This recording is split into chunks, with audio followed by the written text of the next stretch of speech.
we've had tremendous relationships, both having to do with war and having to do with trade.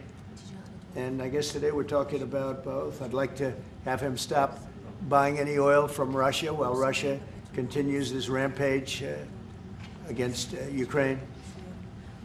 And they've been fighting. They've lost millions of lives already. And for what? You know, for what? It's disgraceful. And I said yesterday, let it keep going because their economy is absolutely terrible right now. And I think it's a shame that they're doing that, killing a lot of people unnecessarily. 7,818 people were killed last week, mostly military people, their people, and Ukrainians. More Russians, actually, than Ukraine, a little bit more. But it's such a waste of human life, and so he ought to stop. Putin ought to stop.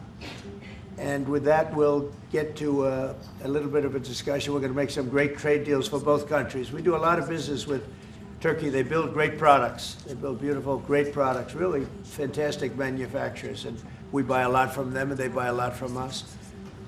Would you have any questions, please? Thank you very much. You repeatedly called out Obama and Biden administrations for their stupid decisions. One example you gave was a refusal to sell the Patriot missile defense systems to Turkey, which resulted in the expulsion of the country from the F-35 program. Now, you are known to be a great deal maker in Turkey.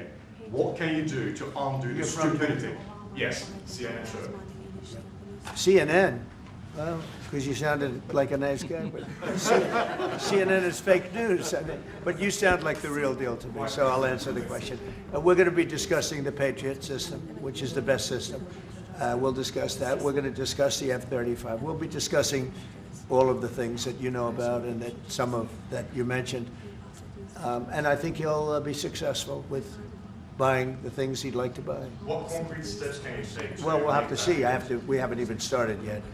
But I know he wants the F-35, and he's wanted that, and we're talking about that very seriously. And the F-16, we're in great shape.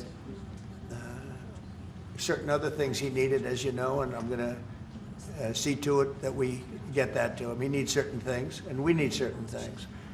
And we're going to come to a conclusion. You'll know by the end of the day. Yeah, please. Mr. President, when are you planning to lift CAATSA sanctions against Turkey? Against sanctions against Turkey? CAATSA. Could be very soon. If we have a good meeting, almost immediately. President Erdogan is removing tariffs on U.S. goods, and what impact it would be in U.S. production? Where are you from? Turkey. I see. We have a lot of people from Turkey here. That's We are good. Because I like the researchers questions here. very much, actually. They're very nice questions.